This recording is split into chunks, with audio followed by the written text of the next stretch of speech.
પલાન્સવાથી વરણુ વચ્ચે બની રહેલા રોડની નબળી ગુણવત્તા અને કામમાં ટાંકા ઢેબાથી સ્થાનિકોમાં રોષ। છેલ્લા 2 વર્ષથી ચાલી રહેલું કામ ક્યારે પૂર્ણ થશે અને થશે તો કેટલું ટકશે એ આ પુલના દ્રશ્યો જોઈને રાહદારીઓનો યક્ષ પ્રશ્ન। પલાન્સવા ગામના ઉપસરપંચ સુરુભા ચાવડા આ રોડના કામને લઈ આકરા પાણીએ।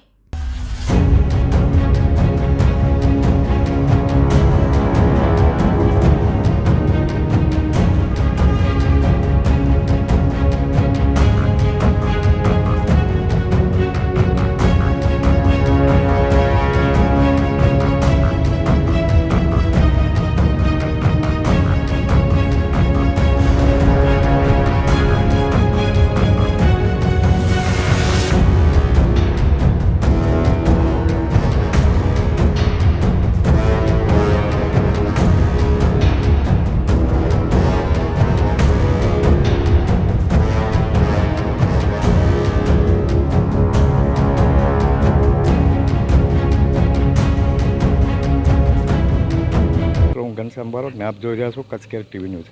ખાસ તો જે મંદિરથી લાખો લોકોની શ્રદ્ધા જોડાયેલી છે એવા વરણુ મંદિર પલાસવાથી વરણુ સુધી બનતો આ રોડ છેલ્લા 2-2.5 વર્ષથી જે એની પોઝિશન મેં તમને પહેલાં બોર્ડથી બતાવી। હું માનું છું ત્યાં સુધી નાની ગાડી ને બાઇકને તો અહીંયા ચાલવું ખૂબ મુશ્કેલ છે।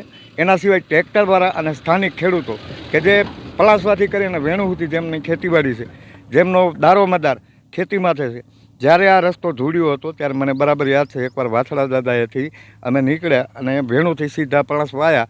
ધૂળવાળા માર્ગમાં ગાડી હાલી જાય પણ અહીંયાથી ગાડી મારે બાઇક લઈને આવવું પડ્યું, ગાડી પલાસવા રાખી દેવી પડી। એટલે ટૂંકમાં કહેવાનો મતલબ મારો એ છે કે જે કોઈનો પણ આ કોન્ટ્રાક્ટ હોય કે જે કોઈનું કામ હોય, મને બરાબર યાદ છે આ કામ, આનો વર્ક ઓર્ડર, આના જોબ નંબર ભત્તુભાઈ સંતોકબેન ભત્તુભાઈ આરેઠિયા હતા ત્યારનો મળેલો છે। 2 વર્ષ એ થઈ ગયા। આનું ખાતમુહૂર્ત ભત્તુભાઈ સંતોકબેન કરવા આવ્યા હતા પણ આ રોડની કોઈ પરિસ્થિતિ એટલી ખરાબ છે જે આ ભાઈએ લગભગ મને 2-3 વાર આજથી 12 મહિના પહેલાં ફોન કર્યો હતો। અચાનક મને આજે ટ્રેક્ટર લઈને હામાં મળી ગયા। શું છે આ રોડની પરિસ્થિતિ? આ રોડમાં ઘનશ્યામભાઈ એવું છે કે આમાં એવા મોટા મોટા પથ્થરો, અહીંયા તો બહુ નાના છે, આગળ એવડા મોટા મોટા પથ્થરો નાખેલા છે ને કે અહીંયા આગળ અમારે ખેડૂતોને હાલવાનો બહુ સામનો ભોગવવો પડે છે। અને અહીંયાથી યાત્રાળુ પણ બહુ જાય છે વેણુ શેઠ અંજાર કચ્છમાંથી અહીંયાથી બહુ બધા યાત્રાળુ પગપાળા જાય છે, કોઈ સાધન લઈને જાય છે। અને અહીંયા આગળ પશુઓને પણ અહીંયા આગળ હાલવું અને તો પશુ નથી હાલી શકતા, એવી અમારે પરિસ્થિતિનો સામનો ભોગવવો પડે છે। અમે 2-3 વખત રજૂઆત કરી, પૂર્વ સાંસદ સભ્ય છે અમને ટેન્ડર ઉપાડેલું છે, કંઈક કન્સ્ટ્રક્શનનું મને નામ તો એટલું બધું યાદ નથી। પછી મેં જે ઠેકો રાખેલો છે એમને પણ મેં ફોન કરી અને રજૂઆત કરી। અને જે સાહેબ છે મેન માર્ગ મકાન વિભાગના ભુજ, એમનું નામ ટાક કરીને સાહેબ છે, એમને મેં ફોન કર્યો। મને એક જ સવાલ કરે, બસ ના નથી પાડતા, એક જ સવાલ, 15-20 દિવસમાં કામ ચાલુ કરીશું, મહિનામાં કરશું, બસ આવી રીતના 2 વર્ષથી આમને આમ જ ટ્રેક્ટર હાલે એવી પરિસ્થિતિ નથી। તો નાની ગાડીઓનો તો આ રસ્તો હાલ માટે બંધ થઈ ગયો। દર્શક મિત્રો, હું આપને જણાવી દઉં, કચ્છમાંથી આવતા લોકોમાં ને જો વરણુ જવું હોય તો આ સીધો શોર્ટકટ છે। આ બાજુથી આને જવું હોય એટલે ઓછામાં ઓછો 30 કિલોમીટરનો ફરક પડે। એટલે ક્યાંક ને ક્યાંક સરકારના જે પૈસા, સરકાર જે રોડ બનાવવાની ગ્રાન્ટો આપે છે, સમયસર કામ ન થવું। આમાં હમણાં મેં જે બોર્ડમાં વાંચ્યું તો 471.38 લાખ, હવે એ આંકડો તમે મારી લેજો। આવડું મોટું કામ હોય અને કામનું 2 વર્ષથી કોઈ ઠકાણું ન હોય, શું સમજવાનું આમાં? એટલે ટૂંકમાં અહીંયાથી આ ખેડૂતોની કેટલી બસ ખેડૂતોને તમારે રોજ સવારે ઉઠીને આવવાનું, 2-2 કલાક સુધી ખેતરે વાડીએ જતા અમારે રસ્તામાં ટાઈમ લાગી જાય, કેમ કે અમે 7:30-8 વાગે ઘરેથી નીકળીએ તો 10 વાગે તો પહોંચીએ તો કામ અમારે શું થાય, અમે 3 વાગે અમારે ચાલતું થવું પડે। એટલે મજૂર હોય તો રહે નહીં, બરાબર। અમારે અત્યારે બહુ મુશ્કેલી, એટલે બહુ જ મુશ્કેલી, અતિ મુશ્કેલીનો અમારો સામનો અત્યારે કરવો પડે છે। અમે આ રોડનું કામ થઈ જાય તો સારું, જે તે અધિકારી હોય એમને અમે નમ્ર વિનંતી કરી છે કે તમે જેટલું બને એટલું ઝડપીથી કામ કરો, તો આપનો પણ ખૂબ ખૂબ આભાર। ખેડૂતો તો ઠીક છે, ગાલો ખેડૂતો તો હેરાન થાય જ છે, એમ કે ટ્રેક્ટરમાં વાવણી ટાણે હેરાન થાય, આખો શિયાળો હેરાન થાય, પણ ખાસ કરીને માલધારી ગાયું, ભેંસું, બકરા, આપણાને ખબર છે કે આપણે ચંપલ વગર હાલીએ ઈડામર ઉપર તો શું આપણી પરિસ્થિતિ થાય છે। તો આ 2 વર્ષથી ગાયો ભેંસો આ રોડ ઉપર અઢળક પશુધન આવે ને જાય છે। જમીનનો વધારે પડતો આ બાજુ જ ખુલાસો છે, બાકી બધી જગ્યાએ પેક થઈ ગયા છે।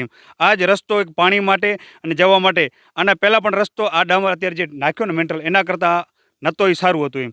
પણ જ્યારે પ્લાસવા વરણુ રોડની આપણે એમ થયું ને કે પલાસવા વરુણનો રોડ પાસ થયો છે એટલે પલાસવા અને વેણુ ગામના ખેડૂતોના અંદર આમ એનર્જી જેવું થઈ ગયું હતું કે ઓહો કૃપારું ભગવાન આમ સરકારને જે વડાપ્રધાન યોજનામાંથી રોડ બન્યો ને તો કંઈક અમારું સારું થશે એમ.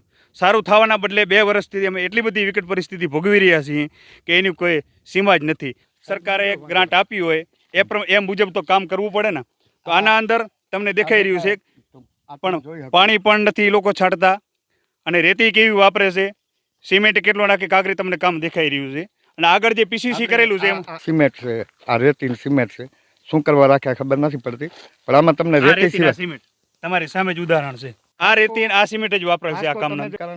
પાણી ના પાવાના કારણે જ. બાકી ખરેખર તો અમે ખેડૂત છીએ, આપણે ઘરે પણ કામ કરતા હોઈએ છીએ ઘનશ્યામભાઈ, કે આપણે કોઈ પણ આરસીસીનું કામ કરીએ ને અહીંયા તો તડકાનો ધૂપ જોવો જોઈએ અત્યારે એમ.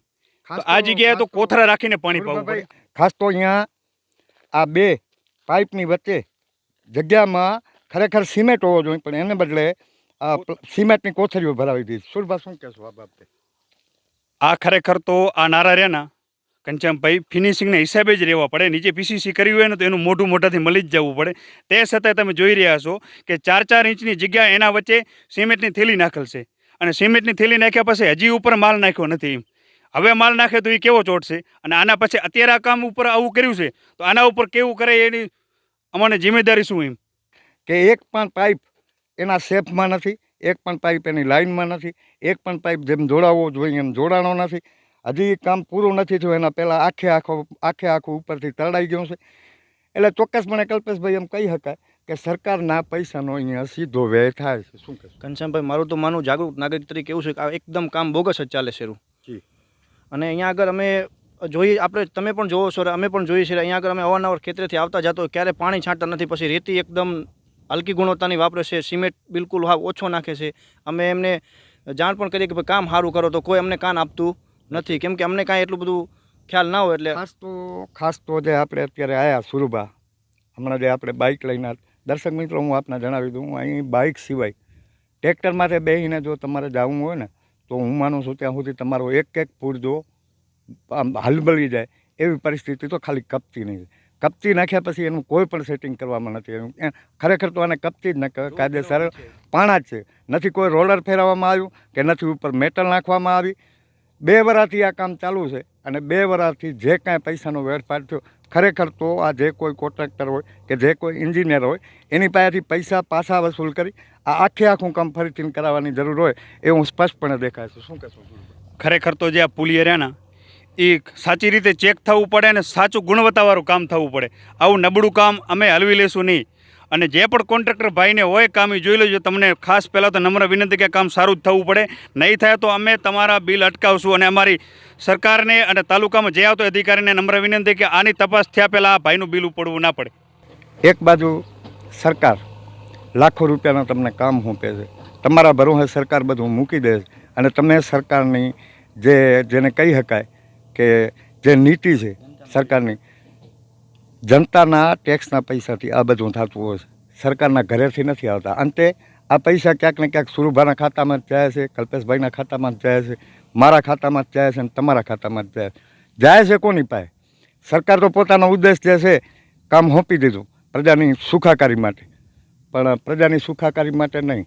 ક્યાંક ને ક્યાંક એવું લાગે કે આ બધી એક આખી એવી ટોળકી છે જે સરકારની સીધી દેખરેખ હેઠળ પ્રજાના પૈસાનો વેડફાટ તો કરે જ છે, પોતાના ઘર ભરે છે અને પ્રજા માટે પાછું એનો આ વાગડની ભાષામાં કહેવું હોય તો માથે હુંડલો રહે છે.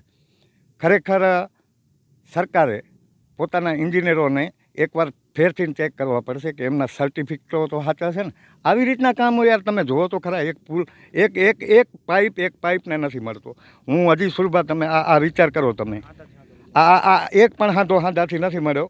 એમાં કાયદેસર મળવો જોઈએ પણ નીચેનું જે લેવલ છે એ નથી જળવાતું. એ આ પાઇપ પાથરે એને ચેક કરવાની કોઈ જરૂર નથી લાગતી. મેં હમણાં જ એમનાથી વાત કરી તો એ કે અમારે ખાલી પાઇપ પાથરવાના હોય, બાકી કાંઈ નહીં. અરે ભાઈ, પાઇપ પાથરવાનો હોય એટલે તમે નીચે નહીં જુઓ? પાઇપ પાથરવાની જવાબદારી તમને સોંપી છે કે કરોડોનું નહીં લાખોનું કામ. અરે ભાઈ, લાખોનું હોય તમે હજારોનું કરો, પણ કાંક તો કામ કરીને દેખાડો. સુરભાભાઈ, આમાં તમને ક્યાં લાગે છે કોઈ કામ થયું હોય એવું? મને તો ઘનશ્યામભાઈ એવું લાગે છે કે આ ભાઈ જે પુલિયાવાળા ભાઈ રહે ને કે મારે પુલનું જ કામ આવે, ભાઈ તારે પુલનું કામ આવે તો પુલનું કામ એ બરાબર હાથો મલાવીને કરી, બરાબર. આના અંદર ખાલી કોથળીઓ ભરાવીને ઉપર માલ નાખી કેમ આપણે કોઈ પણ મને કે માલ ક્યાં માલ આમાં આ માલ છે યાર. આ પહેલી વાત તો એ છે કે આ તમે આ જુઓ તો સીધી ખારી રહેતી અને ખારું પાણી આના ટકશે ભાઈ, આ રીતે ટકશે, આ રીતે કામ થશે. એટલે ચોક્કસપણે કહેવું પડે કે એન્જિનિયરોને રસ નથી, આવા તડકામાં ઊભું રહેવાની કોઈને પહોંચ નથી, કોન્ટ્રાક્ટરો હાજર રહેતા નથી, માણસો બચારા કરીને શું કરે, એમને જ હોંપવામાં આવ્યું હોય એટલું કરે. આ માલ પડ્યો હોય તમે જોયો, આમાં ક્યાંય સિમેન્ટ દેખાતો જ નથી, પાણીના ઠકાણા નથી. એટલે ક્યાંક ને ક્યાંક પ્રજાના પૈસાનો વેડફાટ થાય છે. ખરેખર તો અત્યારે કેન્દ્રના નીતિન ગડકરીજી સાહેબ એમ કહે છે કે તમે માગો કેટલા પૈસા જોઈએ, પૈસા હું દઈ, પણ મને મારો એક પણ રોડ નબળો ન જોઈ. તો રાજ્યના PWD મંત્રી ક્યાંક ને ક્યાંક એમનામાંથી થોડોક ધડો લઈ અને પોતાના એન્જિનિયરોને જો દોડાવશે ને, બાકી ખાલી કોન્ટ્રાક્ટરો માથે રાખશો ને તો હું નથી માનતો કે કોઈ પણ રોડ તમારા હારા બને અને બને તો ટકે. એટલે ક્યાંક ને ક્યાંક સરકારે આના ઉપર જેટલા પૈસા આપે છે ને એટલું ધ્યાન આપવાની પણ એટલી જ જરૂર છે. Ghanshyam Barot, Kutch care TV news, Palasva Venu road, Kutch.